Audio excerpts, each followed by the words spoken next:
last time and finding out about various aspects of gardening that we might not have known before.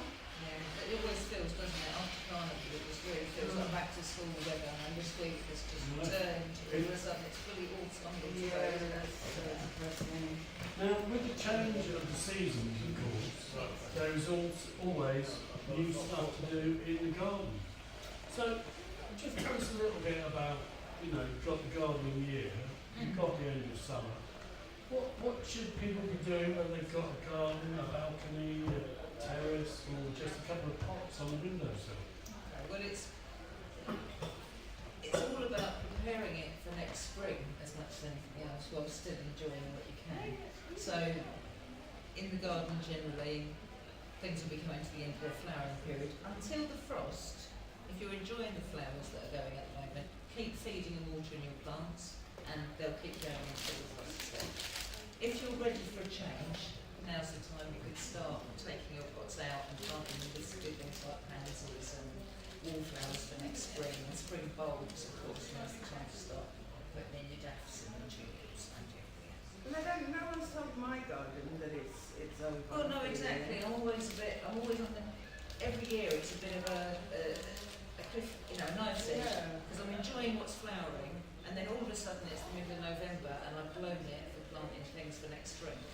So there's a kind of a fine line. Yeah, as a person who has no formal training, who made it up as she goes along, makes it up as she goes along, I tend to just leave things and see what happens. I tend to take my cues from the plants themselves. Is that what I should be doing, or do I need to get more proactive? But I've still got things growing like cucumbers and whatnot. No, anything that's still fabulous as well. No, that's not a bad plan. I mean, you can be led by the plants and things will keep producing. It's more that if you want to enjoy, for example, things flowering from February onwards, if they're not already in your garden, now's the time to plan for them, and you might miss certain things if you don't get them in now. Having said that, more standard September tasks are things like clipping and tidying up evergreen hedging. So if you've got an ivy hedge or a yew hedge or box hedge, finish them off, they'll look like nice and crisp all through winter until they start growing again. And the other big gardening thing is lawn care. Perfect time in September, rake out the old thatch that's preventing water and air get into the ground. Feed it if you want to, seed it if you want to, and nature will water it for you. Much easier to reseed. One of the things I'm interested in is, and I don't really understand at all, is deadheading. Okay. When should you cut the dead flowers off? Because I know there's something about letting strength go back into the roots and the stems. Do you do it as soon as something looks dead, or do you? I quite like dead flowers actually. Well, it can't, firstly it will depend on the kind of plant it is. So if you've got a plant that is an annual, so it's going to finish this year, its mission is to make a seed or several seeds so that next year it continues its line. It'll drop them or eat them. Yeah, exactly. But if you deadhead and you prevent that plant making seeds, it will continue to flower because it's still got that urge to make seeds. It knows it's over. Yeah. It's going to die without offspring if it doesn't make seeds. So if you remove it, it will continue flowering. On other things, you don't need to deadhead. Roses deadhead because again, it just basically prolongs flowering. At a certain point though, you can leave them to die down because it's seeds, if you don't want them, they're really useful for wildlife. And it was a kind of British tradition to really tidy up in autumn and make a very neat tidy and bring everything that's died out of your borders. But actually that's a disaster for wildlife. So if you can leave the empty stems, leave them as they die away, there's a habitat for overwintering animals and small insects that's really valuable actually. And over tidying and using leaf blowers to clear the soil completely pretty much blows away your insect life. So yeah, there's little shabby old flower businesses is actually nature's way of doing it, and they will drop their old petals onto the ground and that will mulch and go into the ground for next year. So do you have a bit of a green thing, green thumb or whatever No, my wife's the gardener. I have black fingers. But she, around this time, she spends a fortune on bulbs. You know, she gets all those catalogues and she gets the regular ones. And there seems to be a level of fashionability I don't quite understand. There's like a new bulb or someone's invented a new daffodil or a new tulip, I suppose. We all know what. That's what we need to do to get rich quick and invent some new bulbs. Yeah, it takes about 15 or 20 years Oh, to that's go all right. to Let's cook get a started. new variety. No, but it's true about the bulbs. I'm in favour of native British bulbs. So snowdrops, English bluebells. There's been an influx of Spanish bluebells, and actually the native ones are almost entirely gone. It's illegal now to remove them from the wild. What's the difference?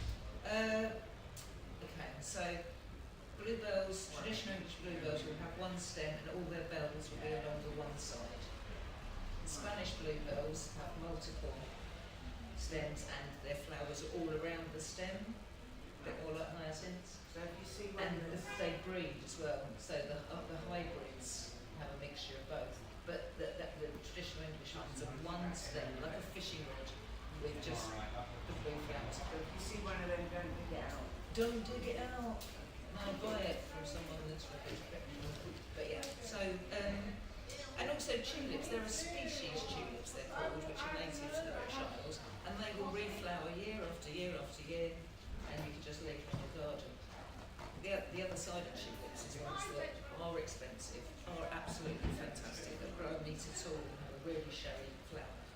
But I mean, the whole industry is built on them not flowering again like that, so next year you have to grow them again. So all the really showy formal displays are exactly like that. So they're not my favourites. And also tulips are beloved by squirrels, and actually you can spend quite a lot of money on what one go online you call very expensive squirrel food. Yeah. No, They don't like daffodils, so if you're going to spend your money, buy daffs. Go daffodils. Yeah. Now the other thing that interests me at the moment, because we, Thames Water, the evil corporate, what they've done in our area, in Latimer, is that they have put water meters into anyone's home where it looks like you might be using more water. So for instance, all the houses in our neighbourhood have got water meters and the flats haven't because they end up paying less.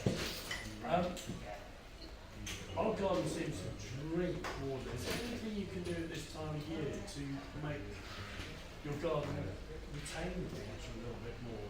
So those of us who are going to end up having massive bills next year can sort of take it back on here. Well, it's a combination of things. I think the weather is hotter and drier than it's been, and over previous years. And also to think planting differently. So rather than planting things that are always there watering every day, is a really like damp, happy plants are ideal if you're worried about your water costs. So you could have more drought tolerant plants, which might be better water structure. What kind of thing is that?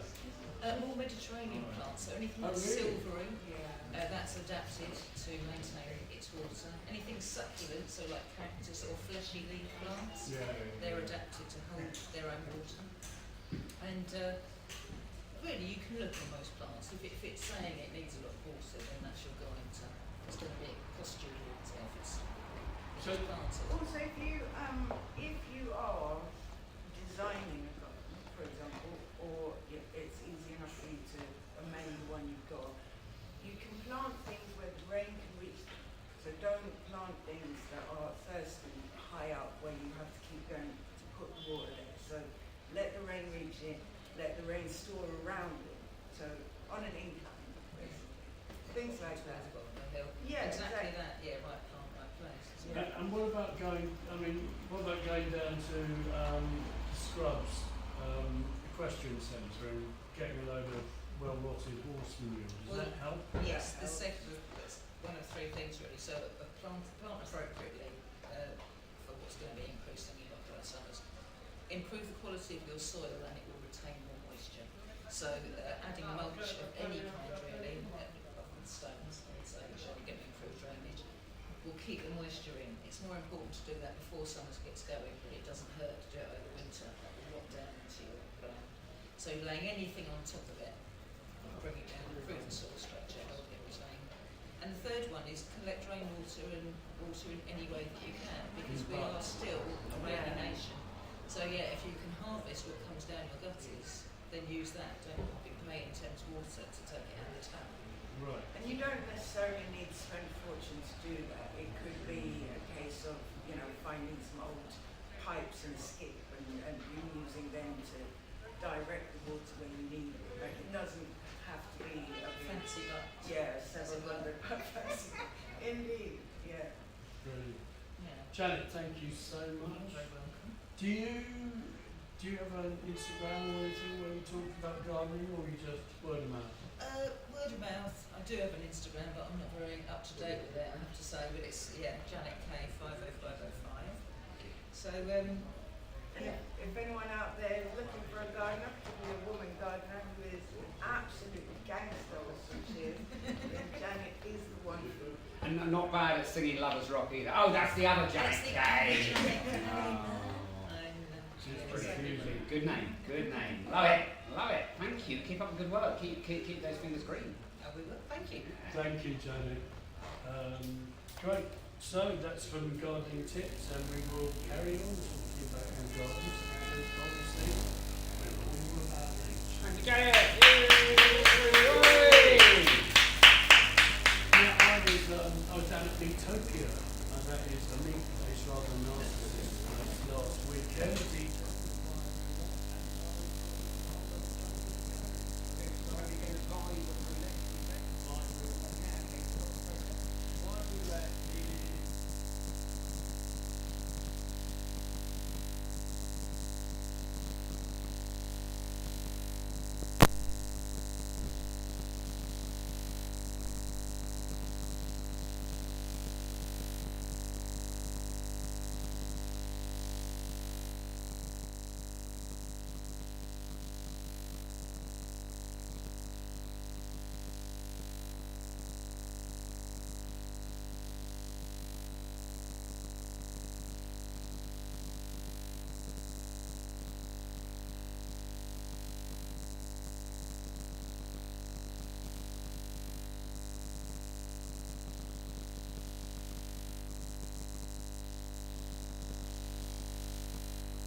Baby, of you, I break down and cry.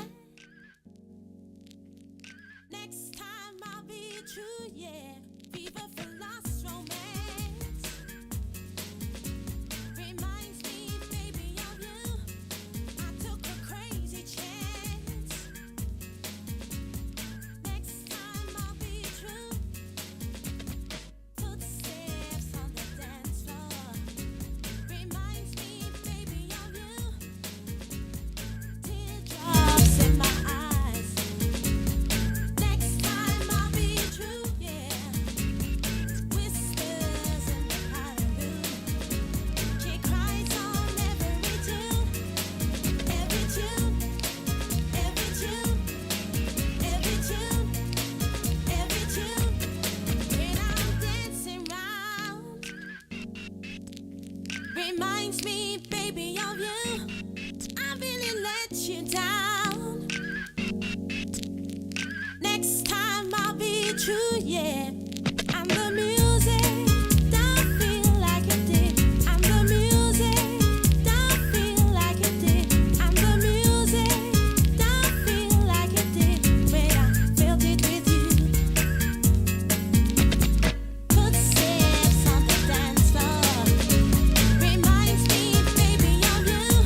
Yeah, that is the Love Station version of Teardrops. Expect another couple of garage and jungle tunes during the course of today. Wow, that's a threat. Yeah. Jungle is massive, as our old friend Diddy would always tell us. Yeah, you know that. The Muse, obviously, is our home. It's also home to the Portobello Film Festival, which has been going now for just over a week. And we are delighted to have the programmer, Raymond Manjuk. Did I get that right? Hello. Yeah. Raymond, I mean, you have been with the Portobello Film Festival pretty much as long as I can remember. Since 1999. Oh, right. So nearly, because it's the 29th iteration now, so you've been around 25. Yeah. Well, one of them I quit. So then came back again. It's North Kensington, ladies and gentlemen. Now, tell us a little bit about... We talked to JB last... Jonathan Barnett, sorry for those of you who didn't know him in the 80s. We talked to Jonathan last week about the film festival. It's free to enter, it's free to come. We talked about some of the great filmmakers who've come through the film festival. But you have the really tricky job of taking, I don't know how many films it is, and programming them into something that's vaguely coherent. How on earth do you do that? Well, it's normally around 500 films or more, so it depends on...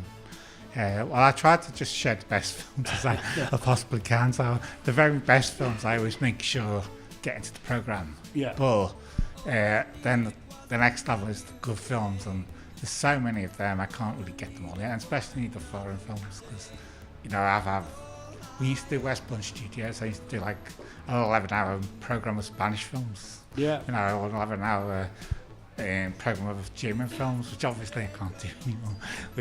So I have to cut some of them out. And this year, like the French and Belgium, I had a whole day of French films, a whole day of Belgian films, but I couldn't show them because we didn't have room, so I had to pull them together.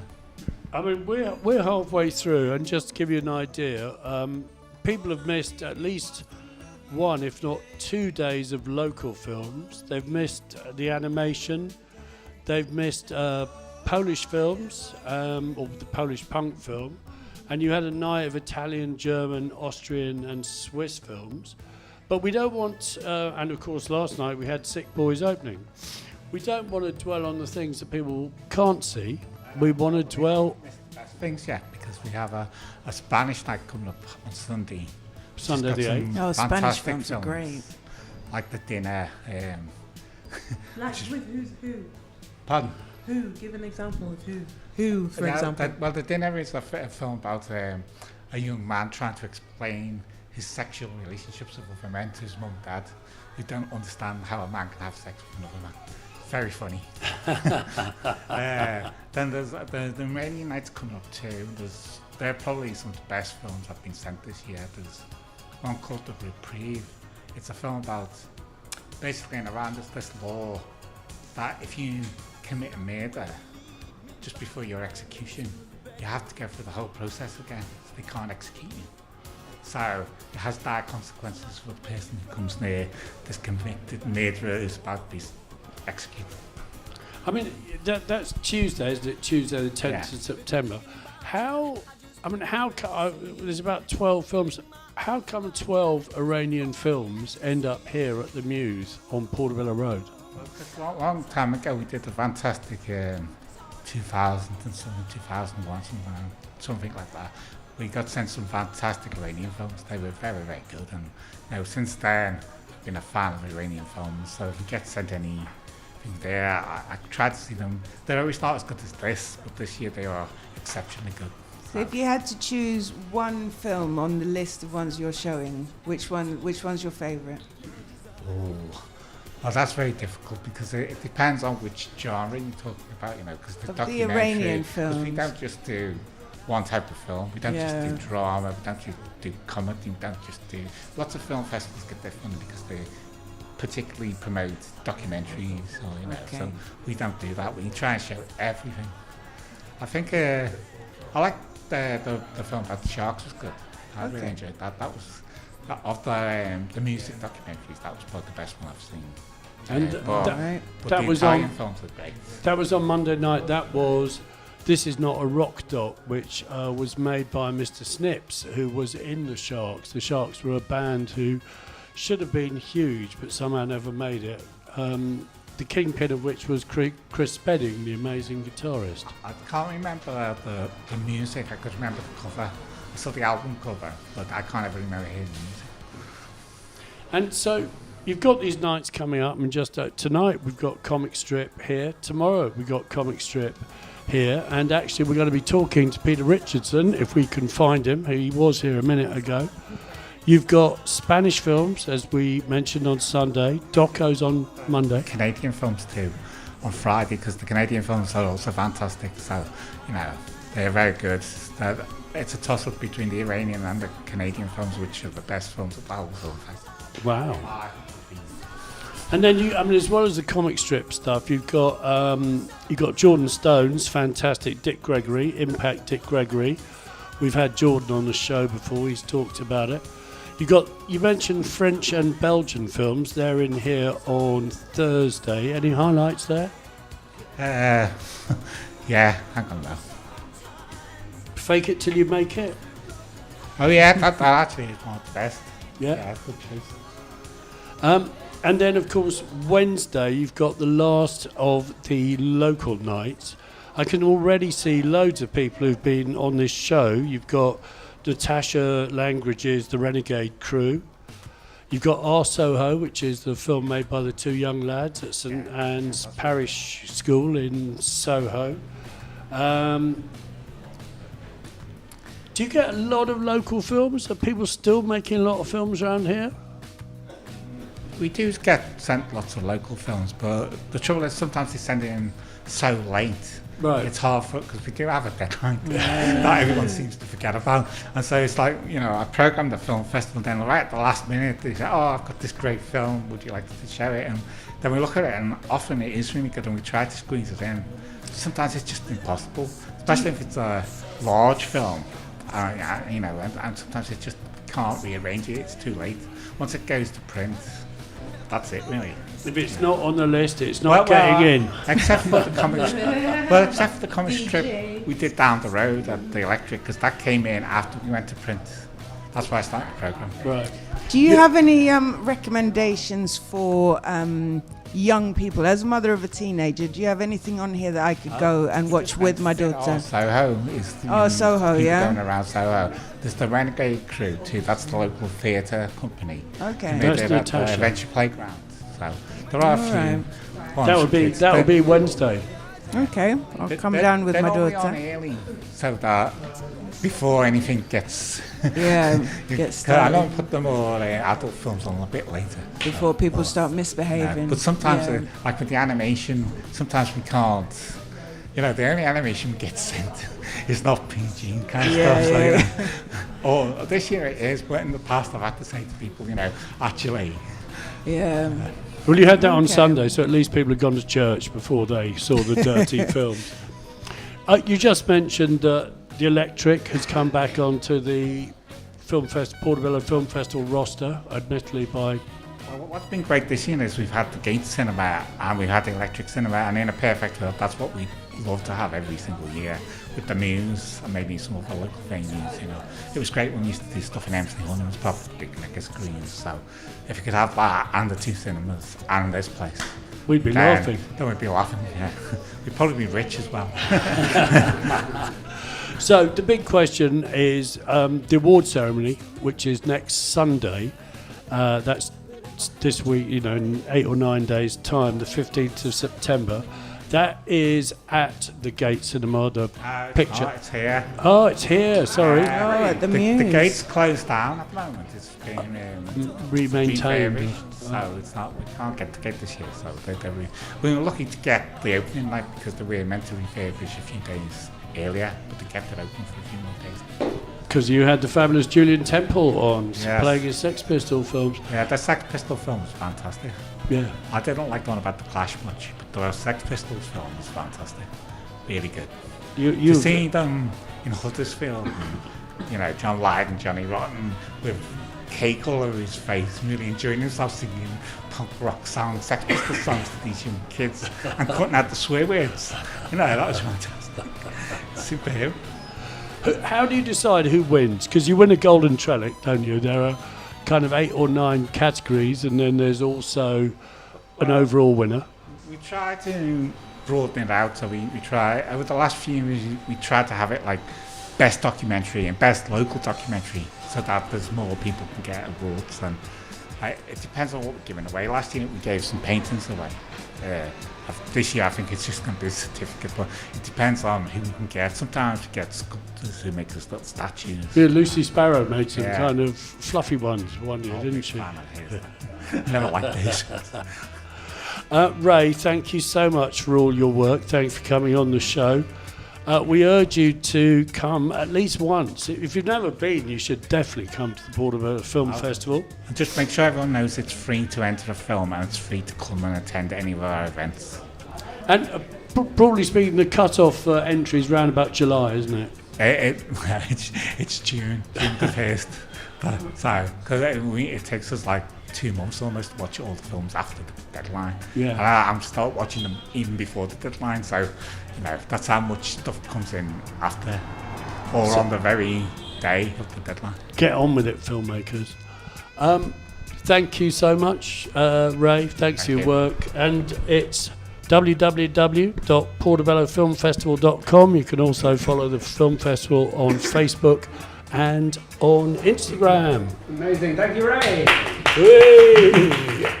We're about to have a word with Peter Richardson of the comic strip. Wow, that's going to be good. Films have been part of our growing up period. Absolutely, yeah, man. Before that, we're going to have a brand new tune from the Night Rockers with Sister Nancy. You know what? That was a hot drop this morning. I saw that come through, man. Brilliant. Absolutely brilliant. Sister Nancy, absolutely superb. Night Rockers. Wow, they're really doing things this year. Love it. Teach the youth. Dedicate to all the kids in the world. Might be a boy, might be a girl. All the kids around the world. Sister Nancy, love it from my heart. I said treat the youth, them right. Who make them live up in just sight. I said teach the youths them the right. Teach them not to fuss and fight. I said teach your youths them right. Don't make them grow like no parasite. I said teach your children right. Tell them not to be no parasite. Cause I'm a humble woman. I praise Rastafari, live up strong. Yes, I'm a humble woman. Praise Rastafari, live up strong. Yes, I'm a humble woman.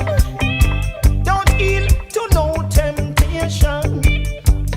For the youths I sing this song. Put your shoulder to the wheels and go and get an education. Teach the youths, say right. You teach them everything is right. I said teach the youths the right. Tell them not to fuss and fight. Dedicated to the youths of the younger generation. Make them walk along in the right direction. I'm a humble woman. I praise Rastafari, hold them strong. Yes, I'm a humble woman. For the youths of today, I sing this song. Yes, I'm a humble woman. Children, get a firm education. Ribbit, I'm a humble woman. Stay in school, you make the right decision. Hey, respect and manners to all nations. Education is the key, you must understand. The youths of today is the adult of tomorrow. You have to teach them not to steal another barrow. Only end up high and forget about your sorrow. From your own ambition, but there is nothing you can do. The sky is the limit and our job will see you through. Teach the youths them right. Hey, I'm a humble woman. Praise Rastafari, sing them song. Yes, I'm a humble woman. For the youths of today, I have to do this song. I said, I'm a humble woman. Praise Rastafari and hold up strong. I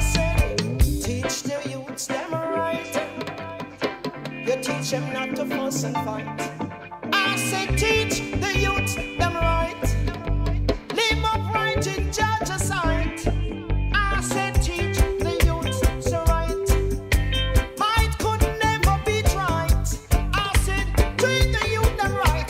Teach the youth them right. Teach the youth them right. Teach them right. I'm a humble woman.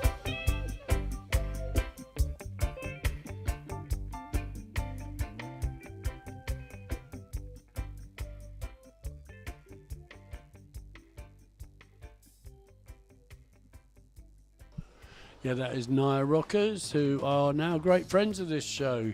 It seems like it. They're promoting us quite a lot, aren't they? Which is brilliant. Absolutely superb. And they do every month. They send in a track with some fantastic artist on there with them. Yeah, man. And we haven't heard anything from Sister Nancy in some years, man. So that's terrific. Absolutely terrific. Good tune. Really, really good tune. Excellent. Excelente. We're delighted to welcome once more to the show Peter Richardson. No way. Hey, Peter, how are you, mate? Thank you. Nice to be here. Oh, wonderful to have you on the team again. This is fantastic. Absolutely fantastic. Now, we've seen you a couple of times this year because you were on tour with some comic strip films. That's right. And you came in and you did a Lucky Seven with Henry, and you also went to the Picture House, what we used to call the Gate. That's right, the Gate. I think we gave a couple of tickets away for that even. Right. When it wasn't being refurbed. Yeah, that was in May, June time. You're taking over the Muse pretty much for the next couple of days, Friday and Saturday. It starts at 7 p.m. tonight, Friday, with a celebration of the comic strip. Is that the compilation film you put together? Or? No, this is just Gino, full story and pics. Oh, brilliant. This is Keith Allen on the run, as Yeah. he should be. Yeah, always on the run, The fugitive that he always was. Yeah, Happy birthday to Keith. It was his Really, birthday I mean, this you know, week. we did that film with Keith, and about 6 months after we did the film of him being on the run, he did go on the run and went to Pentonville for wrecking the Zanzibar. So we actually filmed it coming out. So it was like there's a life and art got completely embroiled. That's art in itself, isn't it? I love that. I love that. Last Brilliant. time we talked to you, actually were going to see if you could find that footage. Did you ever find it? Oh, I did try and find it, yeah. My brother moved all the cans in the barn and I couldn't find them. So he said, I've got to move them out. I've got some donkeys coming or something. Excellent. Absolutely So somewhere A barn full. I mean, 7 tons of, thing. I actually found it and then I lost it. It was terrible. Oh, poo. So somewhere in deepest, darkest Devon is a can of film. Well, I don't know. It all came to me and I couldn't find it. And it's all rotten now. I'm sure that's not quite true. Well, it is true because it all rots. You know, it's like celluloid. Yeah. Yeah. So, and Something tomorrow like you're playing The Strike, the GLC, and Bad News. Yes. That, 3 of our great moments. Yeah. Definitely. And I sadly missed the lineup. Was it last night? You had a few comic strip movies on. We did 4 Men in a Plane, which works great on the big screen. Brilliant. Hunt for Tony Blair, Ah, yes. our another best good film one. to date. Do you reckon? That's the most recent one, right? It's quite recent. Yeah. We get better, I think, sometimes. We all improve with age. You know that. Well, we showed Fistful, and it seemed rather slow to me, and not funny enough. And it was weird because it's always been one of those ones. I love Fistful of Traveller's Check, but it hasn't aged great. It needs really? It needs tightening up a bit. And Before your last interview with us, I did a little bit of homework and I rewatched Fistful because it was one of my favourites back Yes. in the day, and I must confess I had quite a few chuckly moments. you did laugh. Yeah, You I did laugh. Oh, good. Yeah, man. Yeah. Now whether that was through sort of Well, they laughed remembering last night, some but of not the as much as classic. they did in the other films, like Four in the Plane and Right. Blair, which really grab you and take you on the ride. Yeah. You know, yeah, what I mean, yeah. that's the secret of film Good- comedy. good is take comedy, people on the yeah, ride yeah, and yeah. they laugh at all the stuff going on. Yes. You know, where we did Yeah. ramble a bit on the first for Fistful, I thought. You know, Yeah. And- Yeah. are you, with all this kind of, well, certainly for those of us around W10, W11, there's a massive comic strip resurgence. Are you finding a new audience now with some of these movies? well, I'm hoping so. That was really what the Picture House, which followed the BFI did a couple of 2 or 3 days of comic strip, and then from that we did the Picture House tour, which actually was quite a Wow. struggle because they don't advertise it. Yeah. We couldn't afford to advertise it. Right. We're on 50% of the box office. And, you know, Okay. sometimes there's 30 or 40 people there in Oxford. Mm, and you travel true. all that way and you've got to Yeah. pay Robin Ince to help come along. And, you know, So it was all a Who? bit, anyway, but it was an experience, and we went to Brighton, which was sold out, which was lovely. Excellent. What was the venue in Brighton? The Duke of York's, wonderful Oh, cinema. brilliant. Brilliant. Yeah, best in man. the country. Yeah, do you think so? Yeah. I mean, it's a classic, isn't it? What are you doing now? I'm taking a photograph of you, darling. What are you doing now? You're giving away all the backroom secrets here. I like it. Brilliant. And Peter, I mean, you know, when you guys came up through the Comedy Store and then the comic strip, you were a massive breath of fresh air. You know, blew away all those old Bernard Manning, Les Dawson kind of guys. The alternative cabaret, wasn't it? Yeah. At yeah. the comedy store. We didn't hire them. They were too alternative for us. We went for the mainstream Rick Mail funny guys. Yeah, and they were funny. Comedy actors, They really. were so zeitgeist, I man. think we were mostly comedy actors, really, to be honest, Yeah. at the comic strip, Yeah, to make people laugh. absolutely. They were there to sell a message to the world. Yeah. And Yeah. some of them were good, yeah. But I mean, I think the non-sexist, non-racist, you know, that whole era was really about that, and so we were part of that.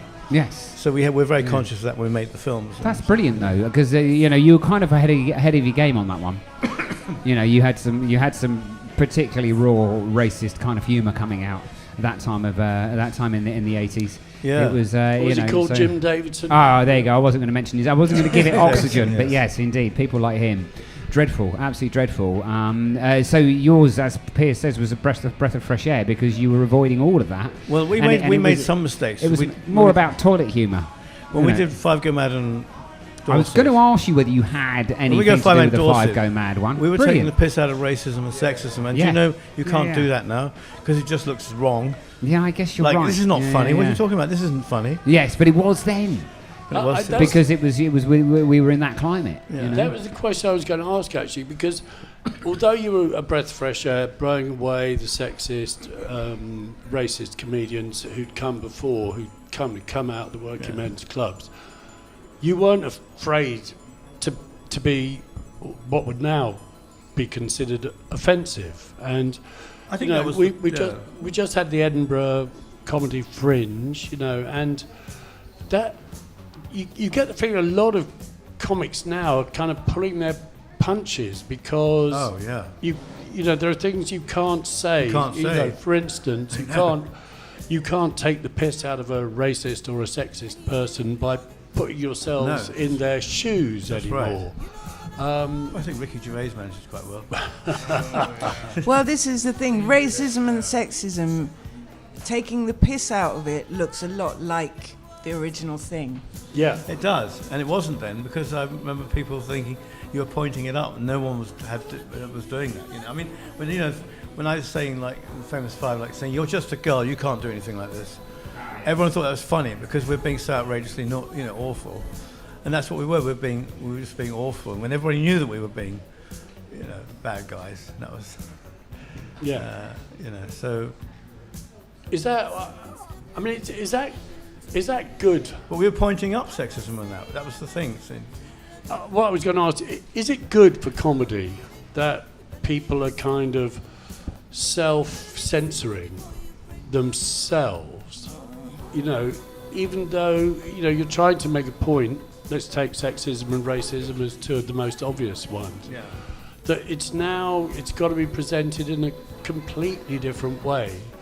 That Well, everyone's very scared to say anything that is that untoward, rude, or whatever. And then we used to be quite rude, and everyone was quite rude and upfront, about things. And it was just words. It was fun, and people didn't. I never felt, I mean, I was in a band with, a mixed bunch of people, and we all just had a great time, being. And I never felt that pressure that I feel now, of people trying to be nice to each other and stuff. It's just we were nice to each other, but we used to be quite, jokey and stuff. Take the mickey.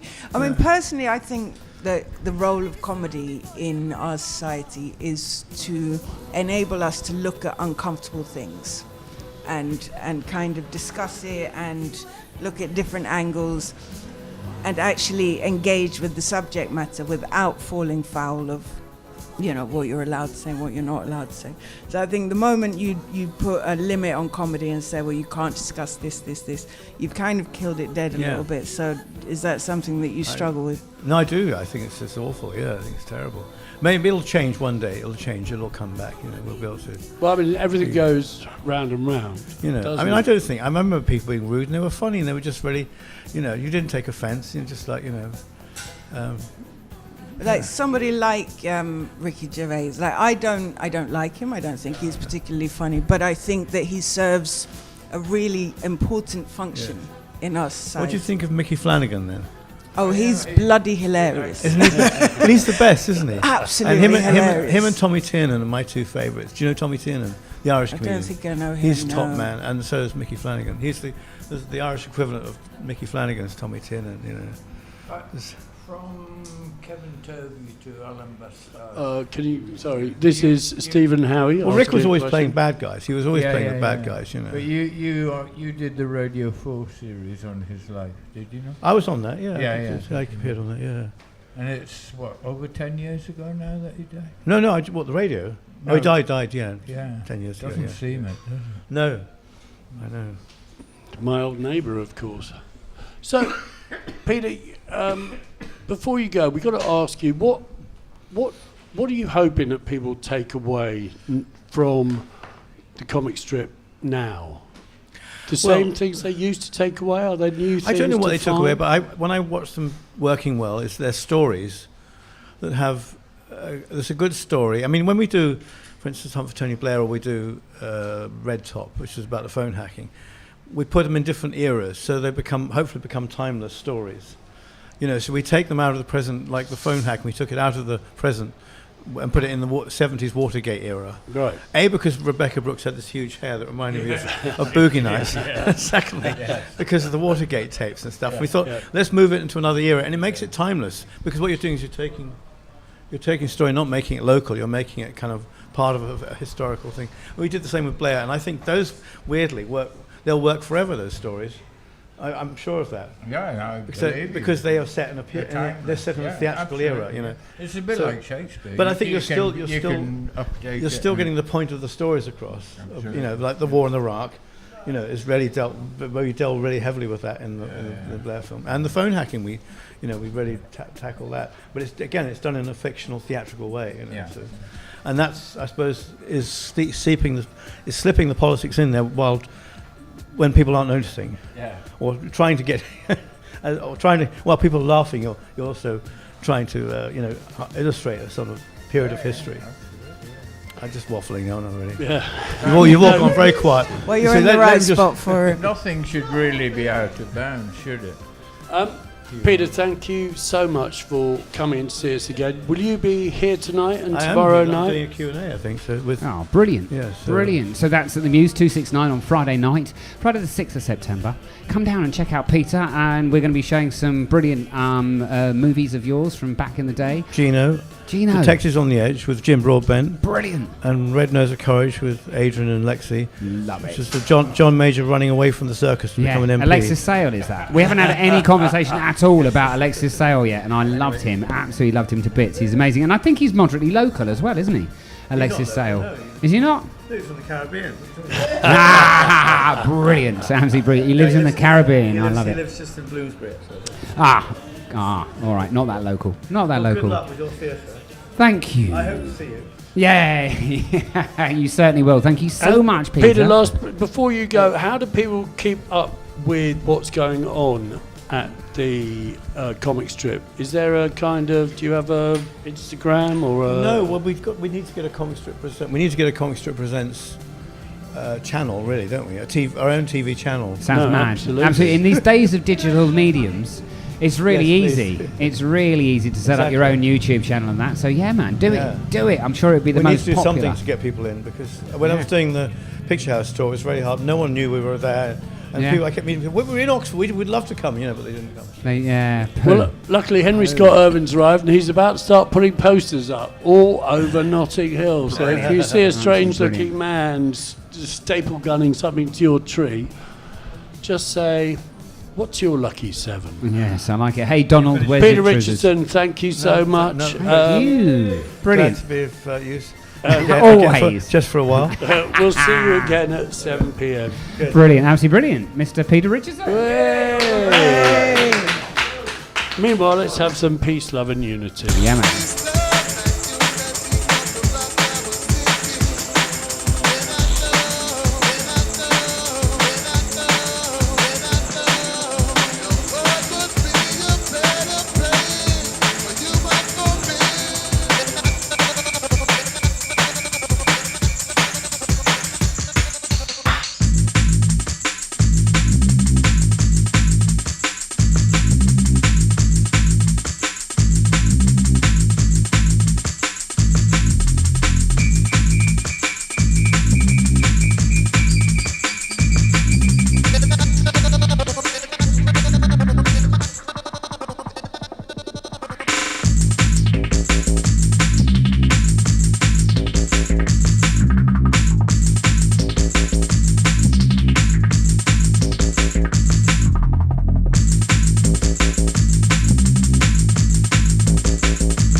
is in collusion with the brutalist regime. They rule by retribution, propaganda distribution. Media make confusion, they fear the revolution. Shafata make solution, conduct a contribution to build the institution with healthy constitution, fair wealth distribution, mindful thought diffusion. We need some restitution. The youth are in communion, but they can't do the job because the Janjaweed are shooting. The army has no valor, no man of the hour. A vacuum for the power, this tragedy is ours. We know them by their fruits, and their fruits are so sour. Rotten seed they so gave us putrid flowers. They coronate their king with a crown that's ours. Militias in the street and sniper in the tower. Brave you take the road, getting killed by a coward. I see the vulture and the eagle and the crow, them circling. They said the elephant must give in. I see hypocrites and profiteers and criminals swarming in. Hypocrites and profiteers. They said they came to help me to win. I see the vulture and the eagle and the crow, them circling. They said the elephant must give in, but it don't give in. It won't give in. I see hypocrites and profiteers and criminals swarming in.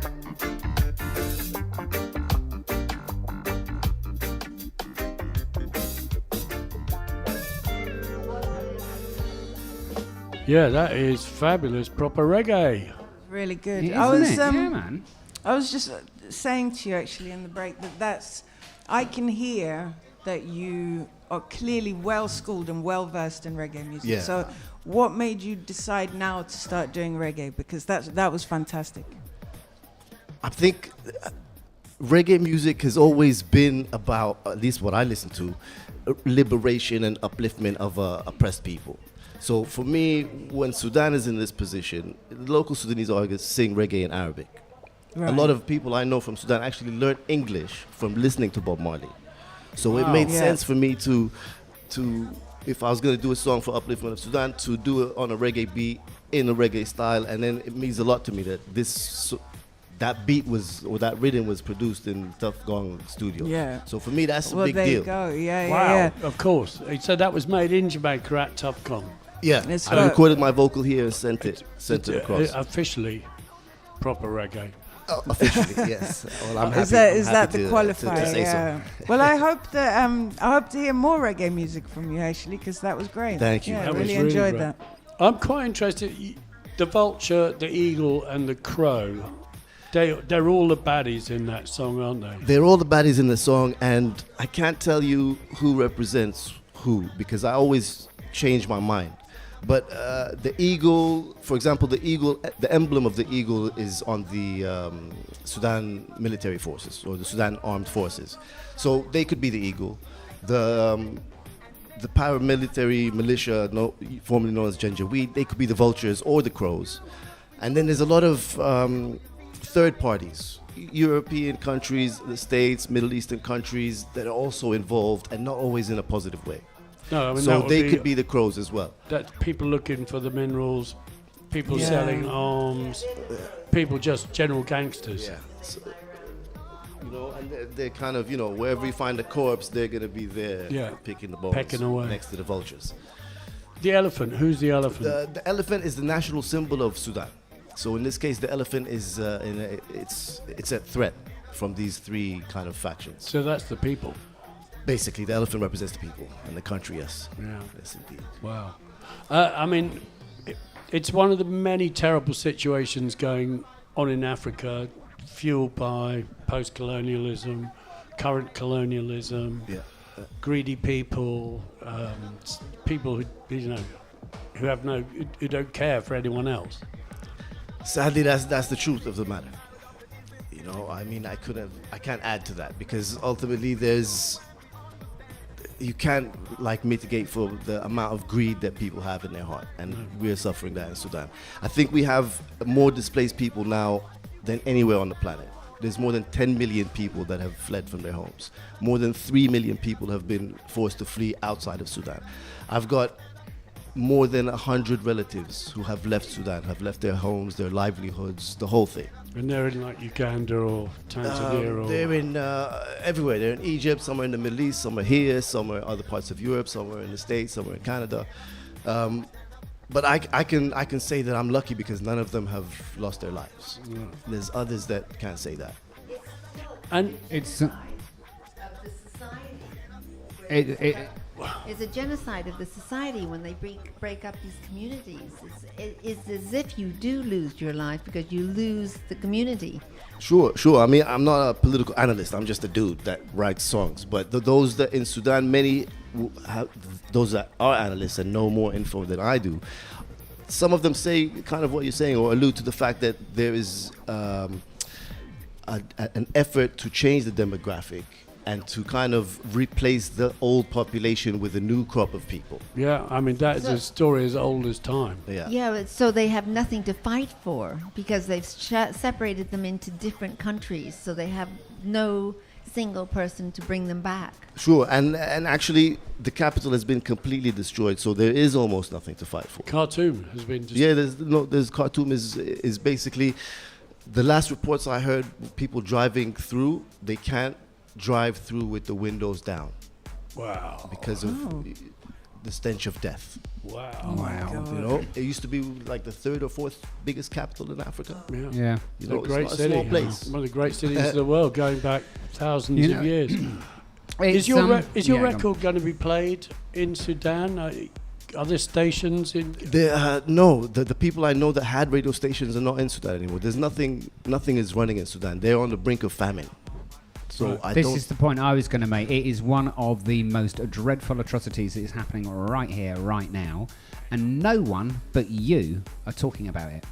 What's going on? I've read about it because I've got my eyes and ears to the ground, particularly with Africa situations. African politics is really wild at the moment, and it's a really good idea to keep your eye on what's going on there because I think it affects the rest of the world very heavily. But the Sudan it's such a tragic story, man. There are factions fighting against factions. There is genocide beyond. It's on a level that we're seeing in Palestine, if not worse. It's definitely worse. I mean, it's not. I mean, the Palestinians, the situation is slightly different. I mean, it's of course, going all the on situations for are different. But I'm just gobsmacked by the fact that none of the press in Europe are really covering any of it, man. I don't know why that is. I can't answer that. Is it because there's not enough minerals in? You know, the Sudan is not necessarily an oil-rich country. It's not necessarily a mineral-rich country. It is. It's a mineral-rich country. It's a very rich country. Yeah. Absolutely. Why are we not paying attention to Well, it? you know why we're not paying attention. We're not paying attention because there aren't white bodies in the street. Yeah, There I are mean, black bodies in the it's street. easier to probably do what you need to do in terms of the theft and the stealing and the kind of fleecing when it's not talked about. If it's not and on the news, yeah. So I don't know why that is. Well, all power to you for bringing it to the fore. You My know, pleasure, for thank making this a big issue. I think that your release is going to help the cause for the Sudanese people as well. I hope so. It's it all pushes it all in the right direction. And the more of us that know about it, the more of us can help chip into the various charities that are getting involved out there and helping the Sudanese out. I thank you guys for inviting me here so we can talk about this. Yeah, man. It's very much appreciated. Yeah, man. How do people get hold of your tune? How do they hear your other music? If you go to mrmilkmusic.com, you can hear this one or download it or stream it and find out all my other kind of previous releases as well. Yeah, I was on your website this morning. It's a great read. Cool. It's really beautiful. Mr. Milk Music. Where does that Mr. come Milk from? Music. Mr. Milk is an acronym for Must Represent My Ilk. Oh, like Okay. it. Like it. Yeah. I wasn't Nice. expecting that answer. Well, Yeah. well, Say that again, excuse me. I'm so slow. I didn't. You said it so fast. So, Mr. Milk, the last three letters of the word ilk, and the first one must represent my ilk. When I was younger, I wanted to have like an MC name with the word Mr. at the front. It's a clever, Basically, it's and clever then shit. I'll I tell you came up that. with this. It's clever stuff. Well, it works. It's clever stuff. But Mr. Milk, thank you for coming by. We love your tune. We love your Yeah. music. You Yeah, love man. your vibe. Thank Definitely you very much. going to go and listen Thank you to for having more me. of It's him. amazing. Bless you. Peace. We need to go to the river. Brilliant.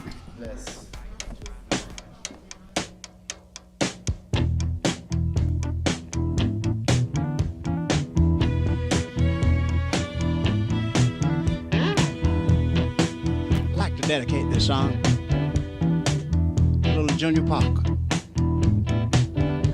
a cousin of mine that's gone on, but we'd like to kind of carry on in his name. I sang. I don't know why I love you like I do.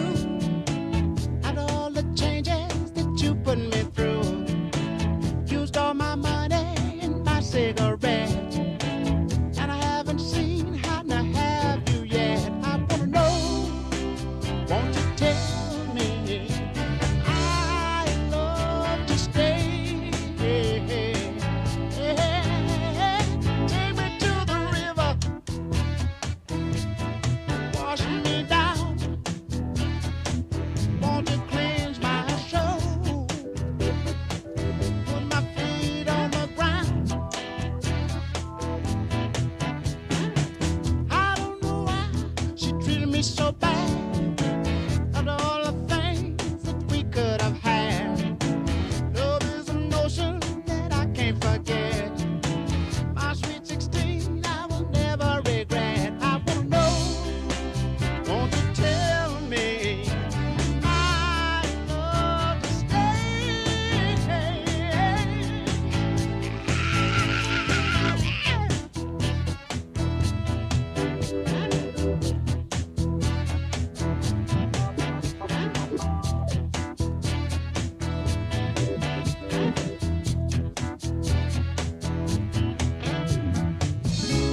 Hold me, love me, please me, tease me, till I can't take no more. Take me to the river.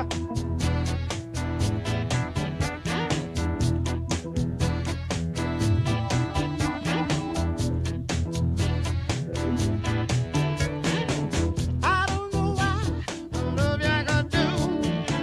Got all the things that you put me through.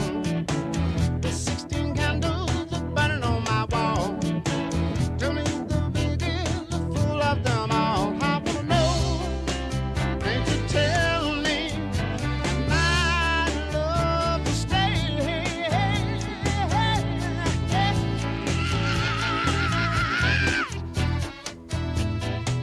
I wanna know,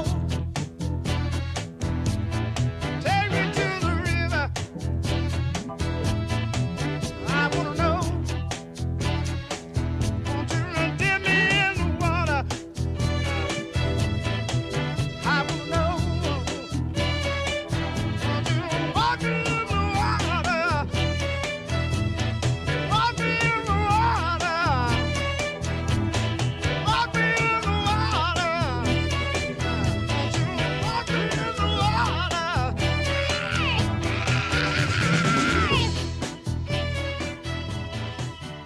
Yeah, that is the Rev, Al Green with Take Me to the River, and that's where we need to go, really, after what we heard there from Jamal. Wasn't that Acker, good, Mr. man? Milk. That was amazing, absolutely amazing, and I really am so stoked that he's come in and brought that particular issue to light. It was Yeah. it was superb, so necessary, and so late to the party. You know, all these other tragedies and atrocities that are going on in the world, and nobody ever talks about the Sudan. Well, I'm afraid we've got another atrocity or appalling thing to talk about now. We're delighted to welcome back Capella Silver Angel. Capella, Hello. hi, how are you doing? Hi, Piers. Doing all right? Surviving? Now, Capella, we slightly put off putting this item on, but it's time to talk about it now. I mean, you have various health issues. Yeah. And, you know, you've got all the accreditation for all your health issues.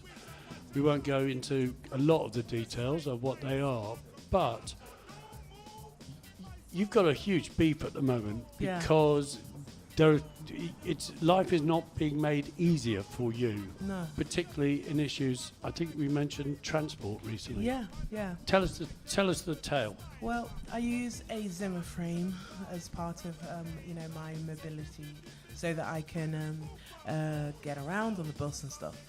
With the buses, they have a ramp. I only discovered recently because, looking at the end of a bus, there's a button that can be pressed so they drop the ramp. The bus driver drops the ramp. Usually I'm standing at the bus stop with people, sticking my hand out waiting, and then the bus driver comes, and then, I'll ask the bus driver kindly, could you drop the ramp, please? But with some bus drivers, it's a war, and I don't understand why. They work for TfL, Transport for London. Sorry, you're saying there's a war on people like yourself who have a disability, and that it's not a hidden disability. Yeah, no. It's a disability that is manifested by the Zimmer frame. Yes, exactly. Sorry, I just wanted to make that clear to everyone. Perfect. Yeah, so, some bus drivers are so helpful. I just stick my hand out. They can see I have a Zimmer frame. They automatically pull up to the bus stop so that they can put the ramp down. They auto put the ramp down. No questions asked. What a joyful day. That's so rare for me. Instead, I find that on my daily trips outside, when I make it outside, that instead it's battles with bus drivers and battles with taxi drivers who won't stop for me at 4 a.m, even at Victoria Station at 6 p.m. 2 cabbies would not take me, wouldn't get out of their taxis to help put my Zimmer frame in the cab or assist in any way. It's part of their job. So what they're actually doing is breaking the law, because they actually are bound by a law of this is your job and this is what it involves, etc., etc. But I don't always have my phone on me, don't know where their cab numbers are, so it's difficult to make complaints, and they drive off.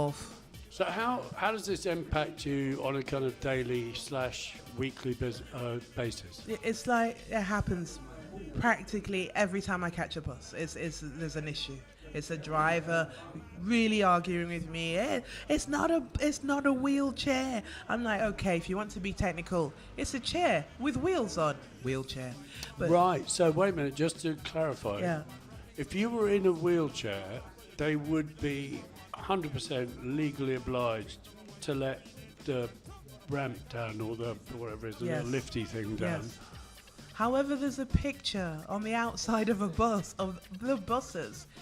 There's a picture of a person with a pushing a pram, man with a walking stick. So a walking stick is one item. A Zimmer frame has got 4 wheels on. What's the difference between a walking stick and a Zimmer frame as a supportive item? So why is a bus driver screaming, shouting, arguing with me, telling me I cannot get on the bus? It's not a wheelchair. All I am trying to do is get to my appointment, to my shopping. I mean, it takes me half an hour to walk a 5-minute journey on a good day. And that's with my Zimmer frame.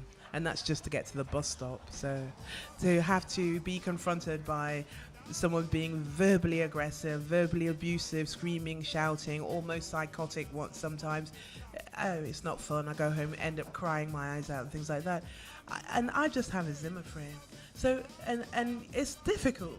Just going down the street, can you travel on the tube? How many miles do you have to walk to get to the lift?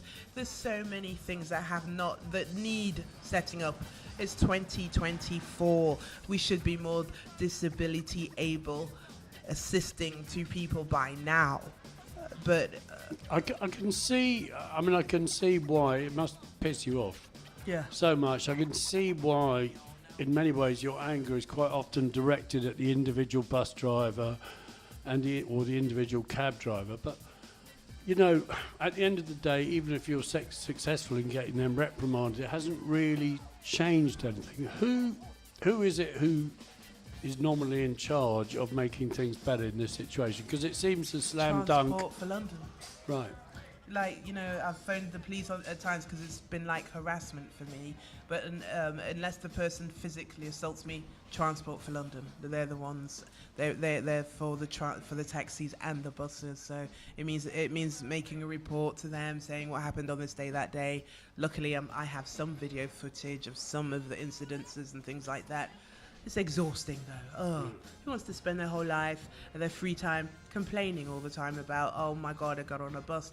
So it means that I have to change my tactic. I have to go and search, contact the adult social services, try and find out what the other support is. So like with my shopping, get assistance, get voluntary person to come and shop for me, things like that. It reduces my ability to go out still.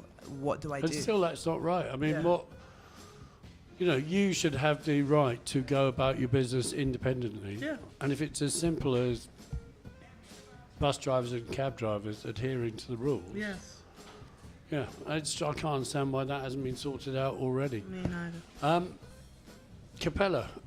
Piers. Is there a kind of, can people help? Is there a petition, or should they just Google? Google maybe their MP, their local representative, TFL. Google TFL. If you're on Twitter and something like that, because I'm not. So social media bombed TFL about this, because it can't just be me. I cannot be the only person experiencing this. So what about all the other disabled people out there? No one should have to go through this. If you want to go shopping, should go shopping. You got it. Absolutely. Capella, thank you so much. I'm amazed you're so upbeat Thank you. in the face of all that. Sonny Boy Williamson.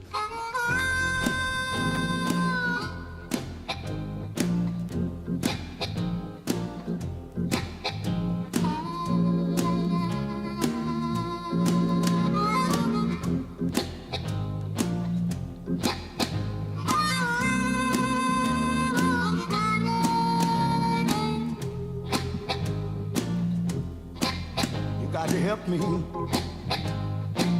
I can't do it all by myself. You got to help me, baby. I can't do it all by myself.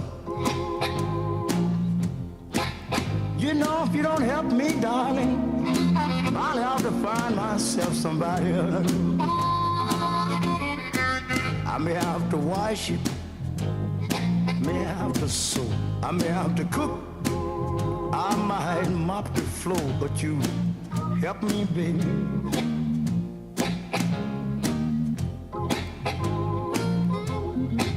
If you don't help me, darling, I'll find myself somebody else.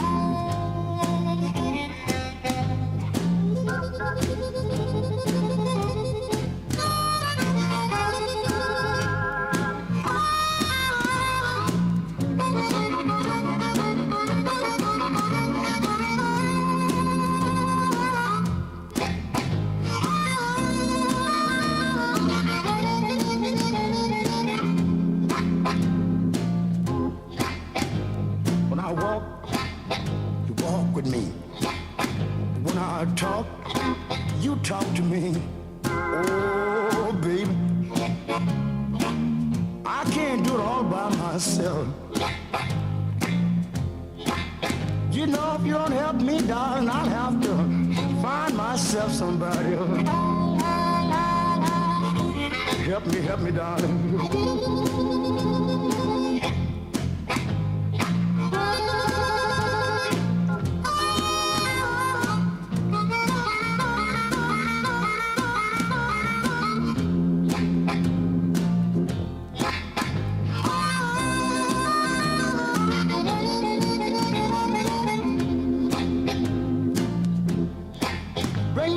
Check. Put on your morning gown. Oh, bring me my night shirt. Put on your morning gown. Darling, I know where you're sleeping, but I just feel like lying down. Oh yeah, help me.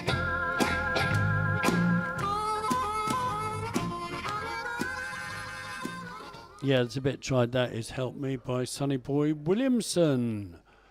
So, we crack on with the show. We're here at the Muse, 269 Portobello Road. We're halfway through the Portobello Film Festival, and in a minute we're going to talk to Boris, who's come over from Germany, who's made a film about Kevin Coyne, who was on Virgin Records when they were just down the road, so Yeah, that man. counts as local. And we had a show celebrating Kevin Coyne only last night. Yeah, we did. And it's now up on Mixcloud. Amazing. So we'll How tell quick? you more about that when quick was Boris that? is on. Amazing. Absolutely brilliant. We have our next guest, the absolutely fabulous do. Kitty Noble, but I'm not going to introduce her. My associate, my art ligging associate, Stephen Howie. Stephen Harpy. Kitty, I think the last time was on the art bus under the flyover. I actually think it was here. Sorry. Oh, was it Sorry. after that? Was it? Okay. So you. Oh, it could have been though. It could have not been. sure. I think it was like 3 weeks after that, and it was in Okay. here, and you very kindly held So a microphone for me. tell us what you're about to sing and play for. Okay. Well, how many would you like me to do? If we can do one and then a piece of music and Two? then another. Yeah. Lovely. Okay. Cool. Okay. Great. Okay. Great. All right. So this is a song written recently. It's the most recent song I've written, and going to be a cliche songwriter, and it's about a little breakup. Sorry, you've been removed for Kitty's guitar. Sorry. Shall I just play it? Yeah, just get on with it. Don't. Okay. Yeah. Sorry.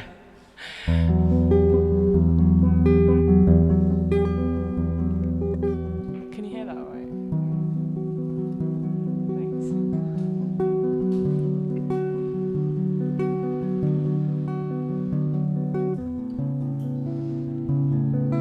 I can be too empathetic, and you can be unkind.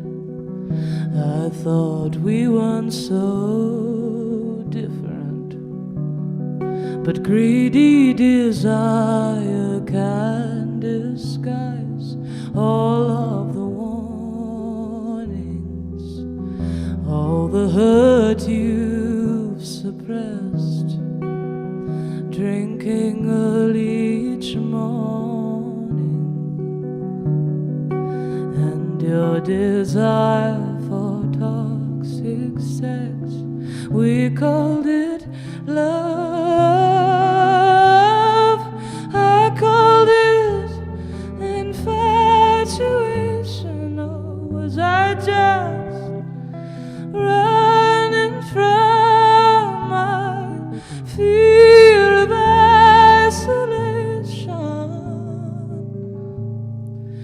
I said goodbye, my friend. None of these wounds can mend. With you, I lose my head. Goodbye, my friend. I'm sorry you didn't want the end, but with you, I wouldn't choose to pretend. Goodbye, my friend.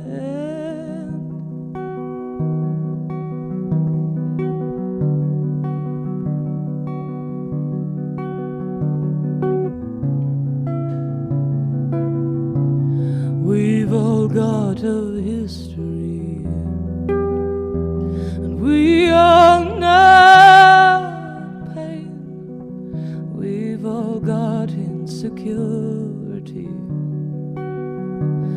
and fear and shame, and that's why I don't judge you. I truly wish you the best.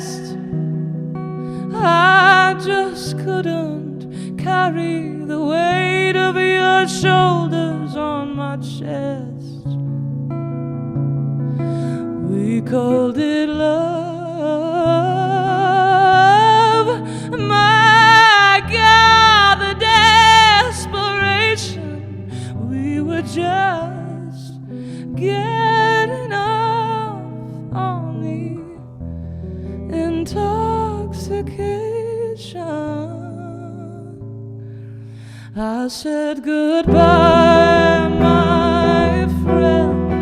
None of these wounds can mend. With you, I lose my head. Goodbye, my friend. I'm sorry you didn't want the end, but without you, I've nothing to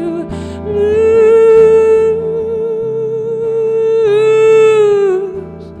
I've nothing, no, nothing to lose.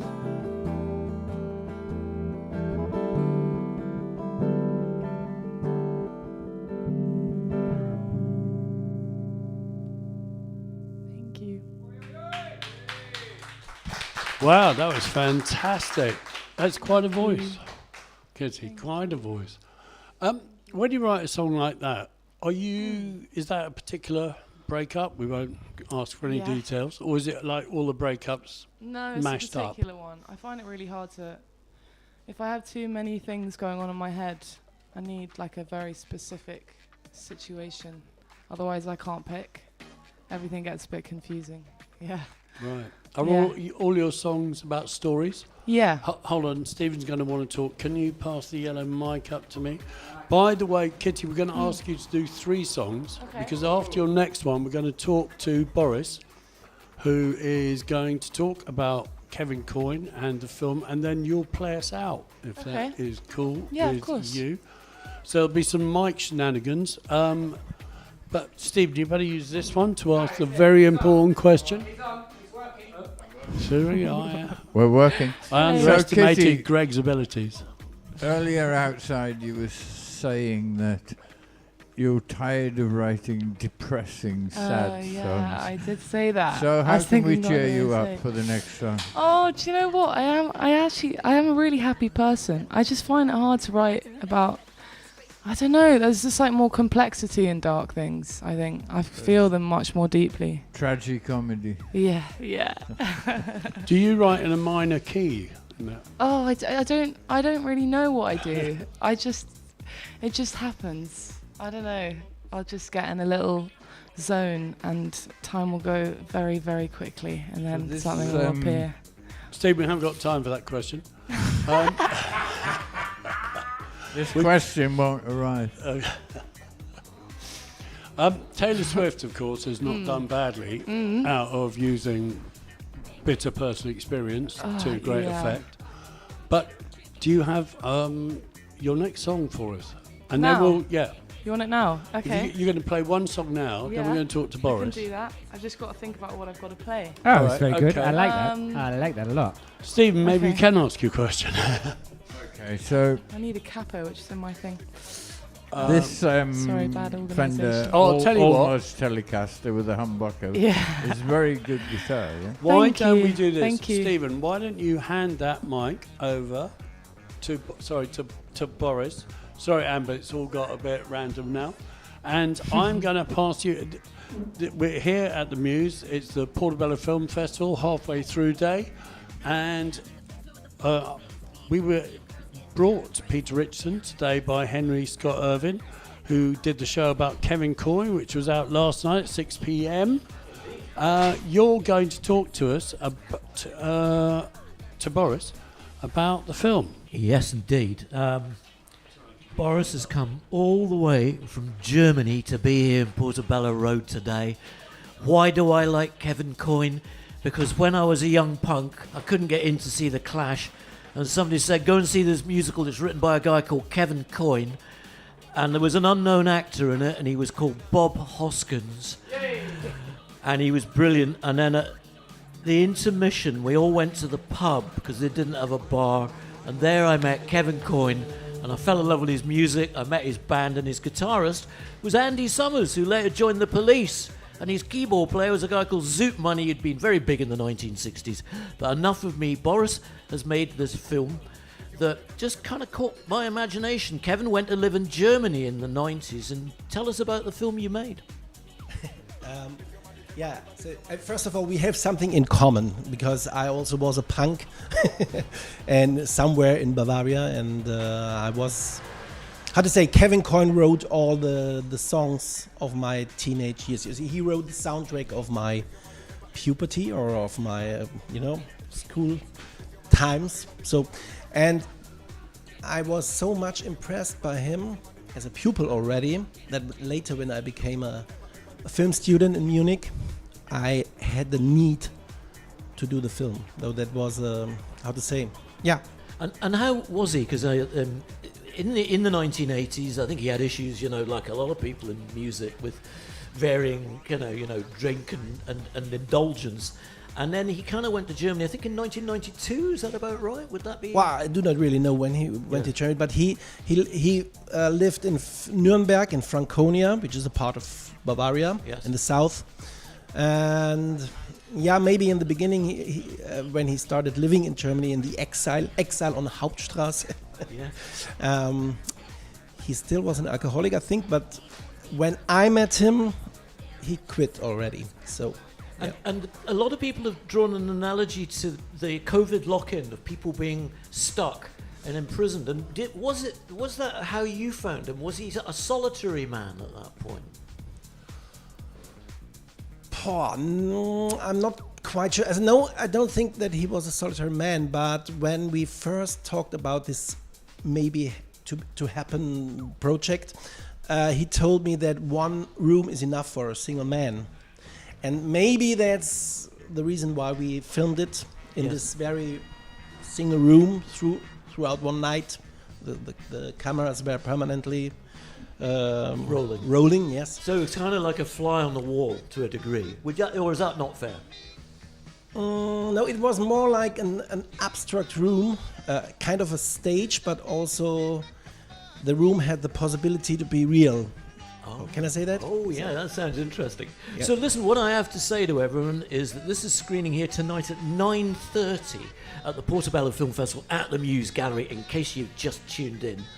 And we are going to show some Kevin Coyne live from his German period and a couple of songs from the late 70s at 6 o'clock till 7 o'clock.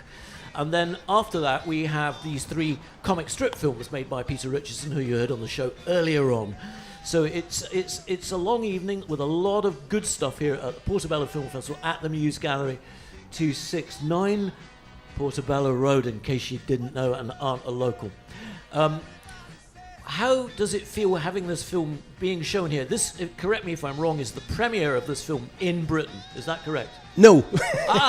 It's the London premiere, I can say, after 20 years, I think. Okay. But the film had a premiere in the Leeds Festival, in the International Film Festival in Leeds. But 20 years ago? Like 18 years ago. Okay. So I can't remember, 20 years ago. So maybe, this is a bit of a coup. We're seeing a film that hasn't really been seen for a long time. And it is on DVD if you want to get a hold of it, is that right? Yeah, it's on DVD with some extra bonus tracks, like the concert is brilliant. An extra bonus. Well, listen, we will see your film at 9:30. Boris, it's been an absolute pleasure. Yeah, I'm happy to be here. And I will be emceeing it. I'm Henry Scott. I'm going to hand back over to Piers Thompson. Thanks, Henry. And don't forget, if you have had your interest in Kevin Coyne peaked, the Mixcloud has gone up of Henry's Lucky 7 with Eugene Coyne, son of Kevin Coyne, and people are listening to it already, aren't they? Yeah. Great. We can come back to Kitty. I'm just going to put my headphones on, and welcome back, Amber. Hello, hello. I really enjoyed that song. That was really great. Thank you.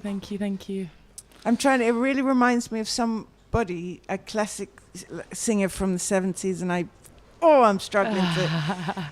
It's not Joan Baez, but it's somebody in that vein. It'll come to me. Never mind. But yeah, really good. Thank you. I appreciate it. Sorry, I'm on the mic.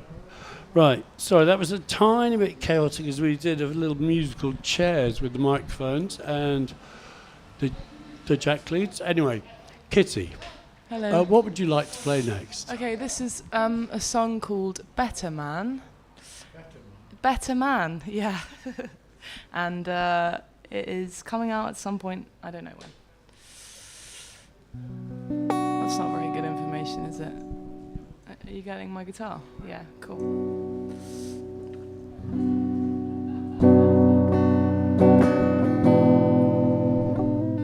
Oh dear.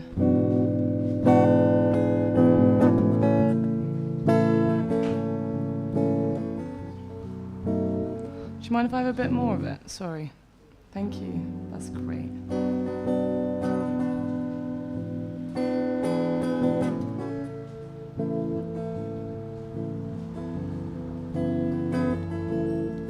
How unoriginal to be so arrogant to think I wouldn't see.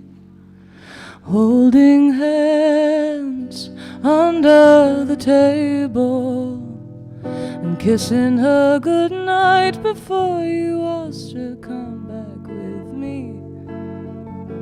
I deny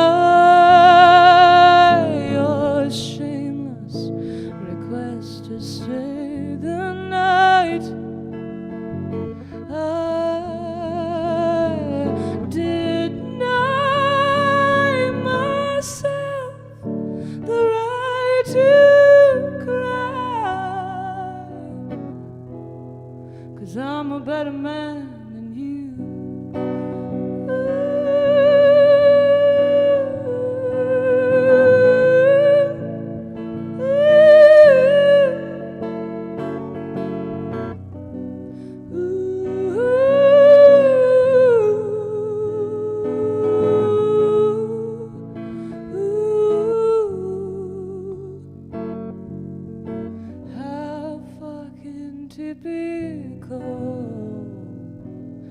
That I went blind with wanton greed and tried to fill a hole made so long ago. How predictable. Tell me, did I make it easy? Tell me, why should I deny my strength, my weakness, my pride? Tell me, why should I deny myself the right to cry? 'Cause I'm a better man than you.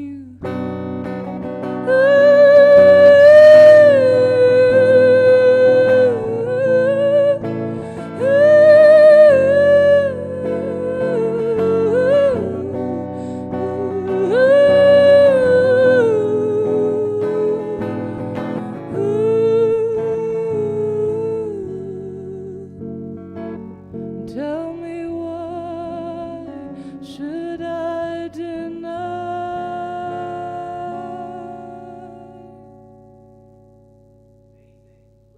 Thank you. Excellent, thank you. Thank you. Thank you. Thank you. Thank you, Kitty. That was absolutely brilliant. Now, you played a gig last night, didn't Yeah. you? So Yeah. when's your next one? Okay, next one's on the 29th of September. It's a bit, it's actually where I just done a master's in music production in this place in East London, Mhm. and they've just built this really big venue, and they're basically just putting on their first show there, and I'm doing a little warm up bit in the hallway. Wow, that's brilliant. So But, where's that? That is on Commercial Street near Aldgate East / Aldgate Tube. Oh, brilliant. Yeah. You Yeah, it's can a good get there, space. boys and girls, on the Hammersmith and City line. And where can we find more of your music? Sure. So my music is on Spotify and Apple Music, YouTube. It is, so the music that's up is about 3 or 4 years old now. It's a classic thing of sort of changing sound and wanting to take it down because it doesn't really feel like me anymore. But that's where you can find it. And on Instagram, actually, it's where I put most of new stuff. And what's your handle on Instagram? Just Kitty Noble. Kitty Noble, Yeah, fantastic. thank you. Easy peasy. Thank you, Kitty. Nice one, Kitty. Amazing. Right, That was we're getting amazing. towards the end of the show. The Portobello Film Festival are at is the end of the about show. to take over. Yeah, man, you know that. Beating us out. Yeah, it's kind of goodbye from us. Thank you, It certainly Amber, is. for Amber. coming and sitting in the hot seat. Incredible, absolutely incredible. Thank you to all our guests. We've had an amazing Yes. lineup, culminating in the most incredible great Kissy Noble music. here.